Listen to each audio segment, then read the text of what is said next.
Joining us now, as she does each and every week, to talk about another topic of interest on the mental health side that's affecting us in our society right here and right now, is Carrie Krawiec, a therapist at the Birmingham Maple Clinic. Carrie, thank you so much for joining us today. Good morning. Thank you for having me. Glad to have you on as we are in the thick of graduation season. Our team at Civic Center TV has been out and about with West Bloomfield High School already this week with some of their graduation events. A lot of people gathering together to celebrate the graduates and their great accomplishments in education so far and what may be coming up very soon for them. And with that comes a lot of those same similar questions that all of us have gotten before and still continue even ourselves to ask to graduates this time of the year about what's coming up next, what are their plans, and so on. But these can take a bit of a toll on these graduates too. It puts a lot of pressure on them just to simply get these questions. And especially I would think it's very pressuring for those high school graduates who are just beginning their adult lives and getting some very adult questions forwarded their way that they may or may not even be ready for. So what kind of an impact can these questions this time of year have on those students as they get ready for the next chapter of their life? Sure. I think you hit it right on the head. There is so much pressure to make the right choice. Certainly, if your choice is college and it is expensive, then they feel a lot of pressure that they must make the right choice and the right major as to not waste any time or money, which is so unfair. They have not yet been exposed to the full range of possibilities for themselves, and really would feel so much better if they use their time to say, they're exploring getting to know themselves. Then I think also, like you said, too, in addition to asking intrusive questions, people are giving perhaps intrusive advice. And certainly one we hear a lot is, find what makes you happy. This just also creates, young adults may not know exactly what makes them happy, or what makes them happy now may not make them happy at all times in their life. And so it can add extra stress in that regard as well. Yeah, it's really tough at 18 years old or 17 years old as you're graduating high school to make these big decisions, to find what makes you happy, but also balance on top of that what's going to turn into a career that's going to be able to support you and maybe even a family down the road. These are some very pressuring questions. So maybe instead of asking, what's next, or, giving this unsolicited advice, what should be some of these questions that we can ask to these graduates that essentially are the same thing, but maybe in a less pressurized way, or not giving them some of that unsolicited advice that can just add even more pressure to a situation that's already tough for each and every one of them. Sure. I think perhaps even offering a little bit of education that, of course, what makes people feel what's meaningful to one person would be different to another.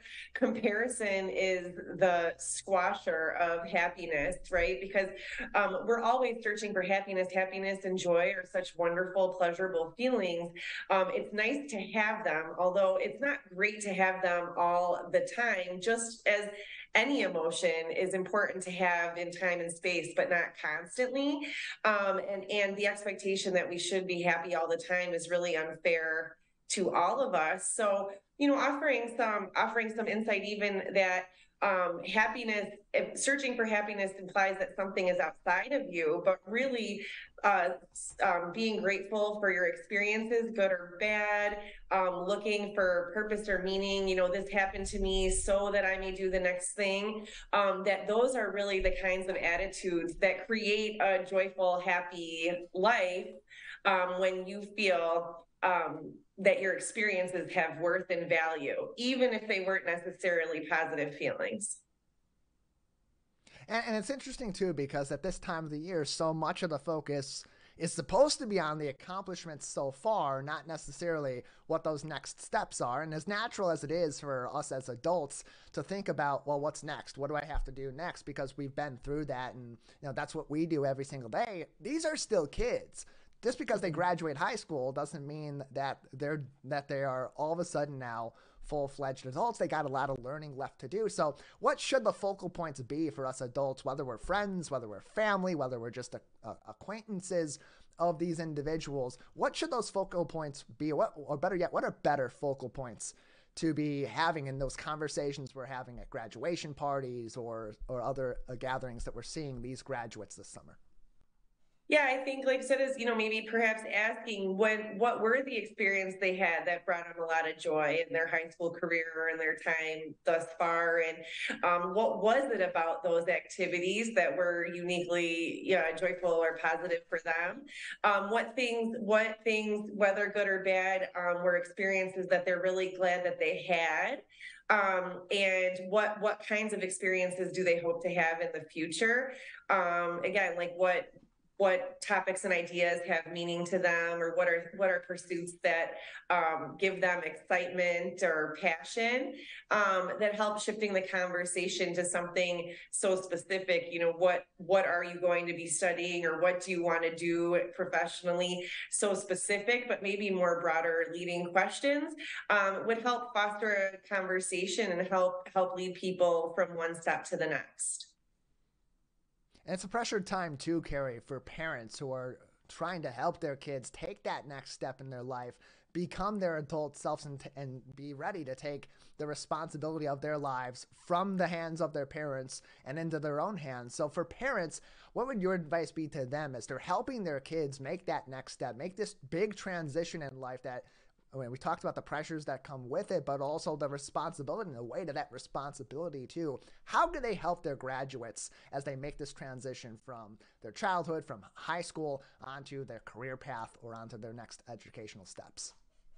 I think, again, like I said, comparison is really a terrible thing, and societally we're surrounded by it all the time. So even parents, resisting the urge to compare their kids' experience to their own experience a generation or two ago. The circumstances have changed. To resist comparing to other students or even other children in the same household, that and really instead getting to know your child as a new adult. Again, what are the things that bring them fulfillment or excite them, offering that education, but with that positivity and acceptance. Wow, this thing you want to do is so interesting, but I know your values also on travel or X or Y or Z. How do you plan to make those two kind of competing things exist together, without, as a parent, offering, hey, that's never going to work? Let your kid tell you, like, is it possible or not? Carrie Krawiec is a licensed marriage and family therapist at the Birmingham Maple Clinic and joins us every week on the Megacast to talk about a mental health topic. You can find all these segments on demand, including today's segment, on civiccentertv.com/Megacast, and get in contact with Carrie and the professionals at the Birmingham Maple Clinic on their website, birminghammaple.com. Today we're focusing on graduation season. We've started off so far talking about those that are graduating high school. We'll move on in a little bit to those that are moving out of maybe college or the trades and into the career path. But as we continue on with the high schoolers in particular, at this time of the year, it is a big transition time for them. They have a lot to think about right now, even though the weight and the pressure of being a high school student and wrapping up their high school career, getting to graduation, that finish line they're at and about to surpass. But for kids, what advice do you have for them as they're measuring the different factors in their life and trying to make these big decisions and move on to that next step? What advice do you have for them to maybe slow down and take this step by step as they're making a very big transition in their life? Absolutely. I think to normalize, like, the full range of experiences, the full range of emotions, that there will be grief, loss, and sadness about one stage of their life ending, that there will be anxiety, stress, and uncertainty about a new part beginning. But that really the best place to be is in the here and now. That all of those feelings have a place, but if we're too much of one or too much of another, that's going to cause us some distress. To be in the here and now is just kind of like, how are we feeling today? What are we doing today?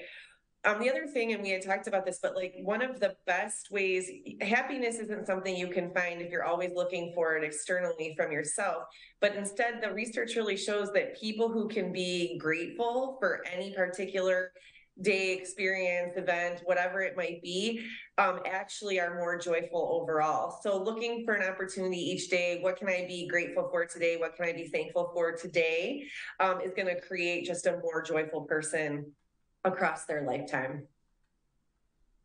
And in terms of making these big decisions, what can these graduates and these kids be doing to think about the context behind that, because they're going to make some decisions now that are going to impact them in a couple of years, or they may realize a few months down the road, a few years down the road, that maybe that wasn't the right decision and they need to shift gears. But they need to be prepared for that too, because that's going to be a tough realization for a lot of these kids too, that, you know, I made a decision at 17 or 18 that maybe wasn't the correct decision for my life, and, you know, a few years down the road now I'm realizing that's a mistake, or, you know, a few months down the road I'm realizing that's a mistake and I have to shift gears. That can come with a lot of pressure too. So how do you navigate that? How do you suggest they navigate? So I think it's taking that entire topic off of the table. There are no sort of wrong decisions or mistakes, right? That there is sort of a butterfly effect of our choices, and that it was in fact that choice that created some opportunity, that created some learning, that created, and the gratitude is, right, that I did this and I recognized that it wasn't the right fit for me. So I was able to shift as a positive, as opposed to making it a negative. There is no path where those wrong choices would have gotten you somewhere that you want to be. You have no idea what might have happened or interfered along the way. So the only choice that existed was the one that you made. And in ways you don't even know, your life was impacted by it, and to be positive about that, you know? And so, I mean, like I said, this sort of like multiverse idea that we could somehow have made a different choice and that our life would be different. That's true, but there's nothing that would say it would be necessarily better or arrive you at some better spot of success or fulfillment. That the choices you made have brought you where you are today, and you have new choices that you can make today.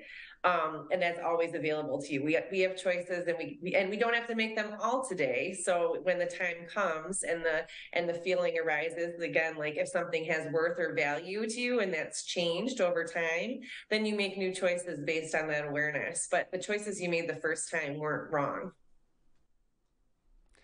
Carrie Krawiec joins us on today's edition of the Megacast from the Birmingham Maple Clinic for our weekly mental health segment, talking about graduation, talking about transitions from high school onto higher education into the career path, or from your higher education or trades into the career field. And for those that are graduating college or are have completed certifications in the trades, are about to enter the workforce, a lot of those similar pressures, a lot of those similar feelings of transition can also come into play. So for them, it's a different transition, but it's similar in some ways. How do these things parallel each other? And for those that are now in the postgraduate world, what's some of your advice for them in making that adjustment? Sure. I think, like you said, in a lot of ways they are the same, although the age and development is the same, that it isn't always such a clear path. You might have thought you wanted to enter the workforce in one discipline and then struggle to find open jobs, and may have to pivot a bit to find what you need, and to just, again, embrace each of those changes with gratitude, that one step will lead me to another, will lead me to another. We don't have to reach our final destination all at once, but that we will eventually arrive at places that feel good and comfortable. And when we don't, then we can make another choice at that time. But that, again, like, yeah, there's to expect uncertainty, but also excitement. And again, just having that positive attitude of gratitude and worth. And so even if you're not doing exactly what you want to be doing something for others is always a great way to find meaning in your life. And for those that are graduating or are entering the workforce, a lot of them are setting these goals, and those goals often have either time limits on them, or there's certain milestones they're looking for. Hey, within a month of graduating, I'm going to have, you know, full-time work. Within 6 months, I'm going to be fully into the workforce, and I want to be, you know, promoted to this level in the whatever company I may be going into, or whatever industry I'm going into. And often those milestones can get in the way of that happiness that they're seeking. So maybe instead of milestones, what should be those benchmarks they're setting as they're making those goals and they're looking toward the future? I think we've said this a million times on the show, happiness equals reality minus expectation. So any kind of expectation that you're going to achieve some higher level of success is always going to be, dependent on other forces, not just your own. So really bringing it back inside yourself. What are the things I control? What are the things I recognize about me? What are the things that I can do? Even if I'm not fulfilled in one area of my life, is there something else I can introduce or do do, for the time being to help give me that experience. But always looking for it outside of yourself is going to make you feel out of control. And that pressure would be unnecessary in a world that already has so much pressure. Also, we've talked before, setting daily goals instead of, some broad goal, I want X amount of income by X time in my life or whatever. What are the things I'm doing each day to support a goal that's a little more reasonable? Well, Carrie, we appreciate your time. Thank you for joining us and giving such sage advice to graduates, both at the high school level and those heading into the workforce as well. Any lasting advice that we haven't discussed yet today, or other ways that maybe these individuals or even their families and friends can approach this time of the year and these different milestones and these different steps that a lot of people are making in their life right now? Yeah, I think it just shifting the focus to worth and meaning and what has worth to you, what is worth something, not just, the financial worth or value, but what worth does it have to you is a very personal choice, and it's something to be proud of, and it doesn't have to be accepted or understood by all people. But if something is worth something to you, then that's good enough, and that should be your guidepost moving forward. Appreciate it as always, Carrie. Thank you so much. Thank you.